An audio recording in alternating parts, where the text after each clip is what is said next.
I'd like to suggest to you that a lot of security in systems is actually adding friction to the system. That's what security is. I mean, it's friction for the users, but creating friction in the system is a lot of what makes security work. And we use systems like pt5, which is really kind of a proof of work to prevent people from being able to crack it because it takes a lot of hashes, the same way that we have a lot of hashes used to protect Bitcoin resources. And when I wrote this originally 2 years ago, I wasn't thinking about our current situation, but in a lot of ways, the risk of pandemic is increasing because we've decreased the friction in a high-speed airline travel system. And that high speed is a problem. If everybody had, when they went to a foreign country, had to do a 2-week quarantine, nothing would spread. But instead, we have had a high-speed system that probably is going to see a lot of changes. And we also see a lot of other things that are affected by instantaneous results. And the ability to transfer information instantaneously and friction-free across digital networks provides all sorts of means by which to exploit them. Because distance is not a problem anymore, and the level of security that an individual has to have matches that of what used to be required by nation states. So things like backdoors are so bad because I need the level of security that used to be 20 years ago only the Department of Defense had to have. I'd also talk a little bit about the fact that free isn't free. We're sitting in an economic world where we used to have protection from monopolies. One of the nice things about distributed systems is they are distributed. They're fair to all the participants. And we've had periods in our past where systems were built that were monopolies, where people could exploit the individual because they had the most market share and you couldn't get away from them. The Sherman Antitrust Act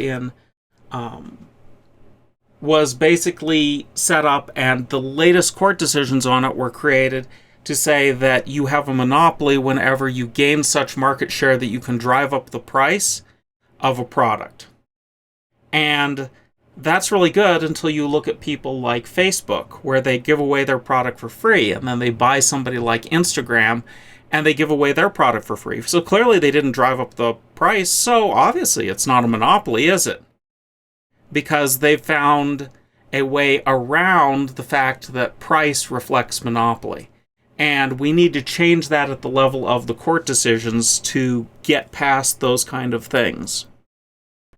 Getting past those kind of things is often a question of who pays, and who pays for what in what context. And I know this may seem odd, but when you start thinking about the fact that free isn't free, and that when you use Google, you're really lending them your eyeballs. And, I've heard all the discussions over the years about, oh yeah, advertising doesn't affect me. Well then, why are businesses spending billions of dollars if it doesn't affect people? I mean, they're not all idiots, are they? They know darn well advertising affects people. That's also why you see the most advertisements for juicy food in the evenings, so that people buy and eat more food.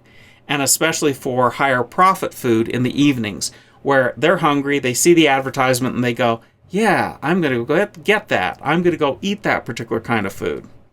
So those kind of things definitely work on people.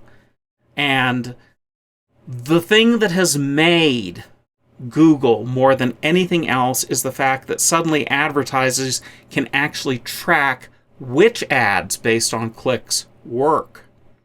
I mean, it used to be that they do advertisements and people would spend lots of money on advertisements, but they never really knew which ads resulted in success. Whereas today you can track the clicks, you can count them, and you can find out. And that is hugely valuable to the advertisers, but it also tells them very precisely which ads work. And they're spending money on doing that more than ever. because they now have feedback. So who pays? Let's think about the last big recession. In the depth of it, people were spending 6.3 billion hours on the road commuting, and that's been the lowest number of hours commuting in 20 years. And who pays for the commute? Does your employer pay for your commute? No, they're getting it for free. They're getting the ability to sit there and use your time and burn up your time, and commuting is not real good for people. Let's be serious about it. You can look at people that commute over an hour each way. They have a higher divorce rate. They have more financial troubles, irrespective of how much they make. So commuting is bad for people. They have worse health outcomes from commuting because they don't get exercise. So this is not something that is good for people. And yet we continue to commute because, yes, we have this tragedy of the commons where the business isn't paying for the things that it's actually using up, the time of people commuting. So if you can build a blockchain system, remember the blockchain systems that survive are the ones that are fair to all parties. If you could build a blockchain system that accounts for people's time, that distributes the wealth evenly between how much time they spend, so that their commutes are decreased, or so that you're not taking something that is free and being able to use it as a resource when it's not really free. And this applies to the advertising. The Brave browser is a perfect example of that. And there are going to be lots more examples in the future of that kind of a thing. Another example of free but not necessarily good for people is PDFs for handouts. And you see this all the time around some educational institutions where, oh, I won't make copies of the handout. Instead, I'll just send them all the PDF and they can print it. Who pays for the printing? I mean, it's not super expensive, but somebody's going to pay for printing it, or they're going to have a harder time reading it, generally speaking, because they read it on a computer, because it's set up as a printout. So that's another one where we've transferred the expense and the effort and the time, but we haven't gotten rid of it. We've just shuffled it off to somebody else. And this happens all the time in, I would say, big institutions where, yeah, they can figure out how to cut their expenses at the expense of someone else, but they're not looking at the entire system cost. So these are all sorts of things that play into the who pays and is it a fair system for everyone. And in designing blockchain systems, the critical piece that determines whether they succeed or fail turns out to be this fairness thing. Did everybody that has to participate get paid in a fair fashion? And that's game theory, but when you get it right, you get participation. When you get it wrong, the system comes apart at the seams because somebody is being taken advantage of. And distributed systems like this have to be fair to everyone. Not perfectly fair, but they've got to incorporate every player, and every player has to come out ahead. We all win together in a distributed system. So the next thing I want to talk about is real security solutions. And we're going to talk a little bit about it. And then we're going to do a walkthrough of the code running. I'm going to demonstrate what the solution is, and we're actually going to take a look at the pieces and see how they all work together. So first of all, real security solutions instead of, passwords. This stuff has been around for 30-some years. We know it works. Is things that work based on public-private keys and signatures.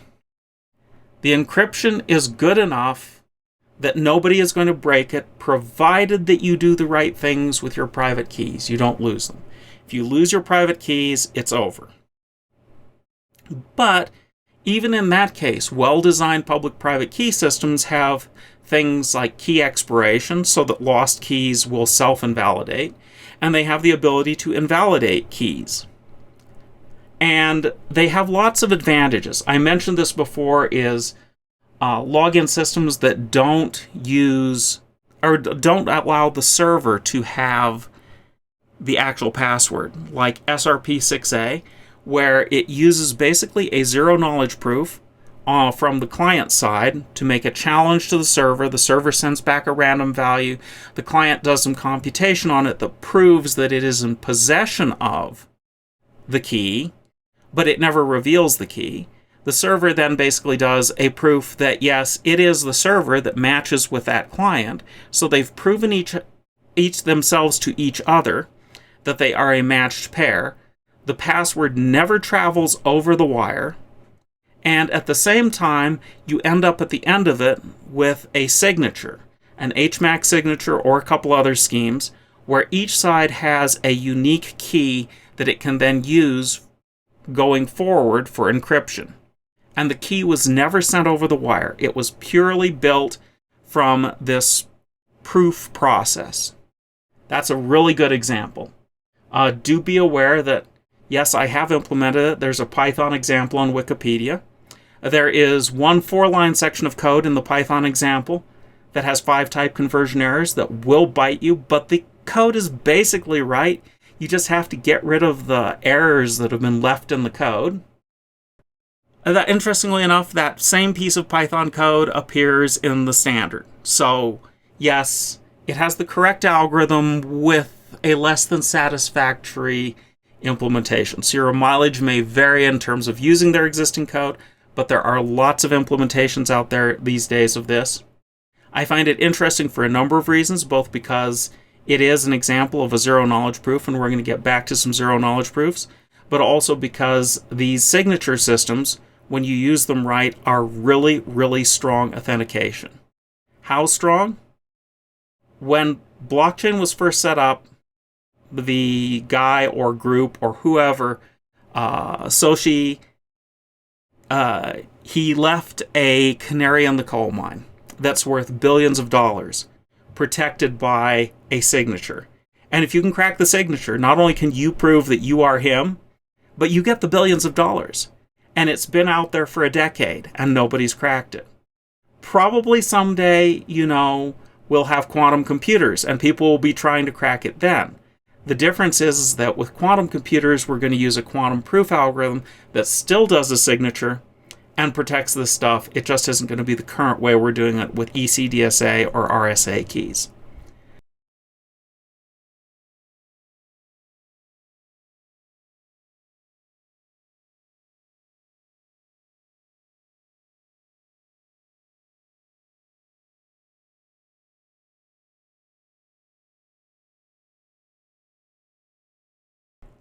The next thing's coming up is we're going to take a look at running the code for signatures. I'm going to walk through where the pieces are, and then I'm actually going to, I've put out the homework assignment on this. We're actually going to take a look at the solution and kind of give a walkthrough of how you go about using these libraries to do signatures and what you should expect to see.